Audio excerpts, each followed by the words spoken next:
Mzala, kuyaphela mfowethu. Siyaphila njani? Siyaphila. Yebo. Mfowethu usudlalile ehluhluwe. Awukubingelele nje ababukeli kwabamculo media production mfowethu. Angibingelele mfowethu la kufikelela khona lo mbukiso. Noma ngabe ikuphi ke lo ufikelela khona njengamanje. Obingelelayo uma yogathi. Umfoka jama phansi emsemkhulu angidabuka khona. Endaweni yaseThonbush. Esikazi lo. Mfowethu usudlalile lapha ke lapha ehluhluwe ku-National Music Festival. Abantu bakhombisa mfethu ukuthokozela. Ngabe nje angathini amazwi akho ukuthi nje ukuyibongele kubantu sebekuthokozelile iperformance yakho nje angathini amazwi akho njengamanje ukuyibongela kubantu?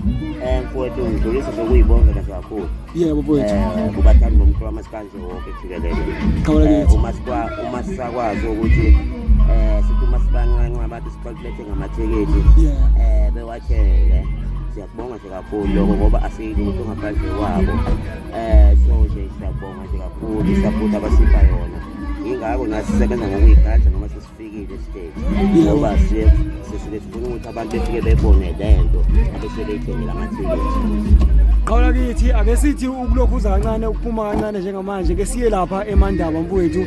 Nawe usuyibonele into esiyenziwe umsebenzi omuhle osewenziwe uKhuzani siya nje odendweni lakhe njengamanje lokuzeni odendweni lakhe uKhuzani mfowethu. Ngabe wathina amazwi akho nje le yanto esiyenziwe uKhuzani kuthini nje mfowethu kuwe njengamanje amazwi akho nje awabhekisa kuKhuzani? Mfowethu ngifisa ukuyibongela kakhulu yansizwa. Yebo mfowethu. Ngifisa nje ukuyibongela kakhulu. Kakhulu asekwenzile nakuthina nathi siyabukela nje kakhulu kuyona. Odondweni nje mhla 15 nathi besibona. Yebo mfowethu. So besibona nje sinaye. Uzobe uyiphethe zakho nje khona. Uyiphethe namezami nje isobe sinaye nje impela cha sifikile isimemo kini sabesibona.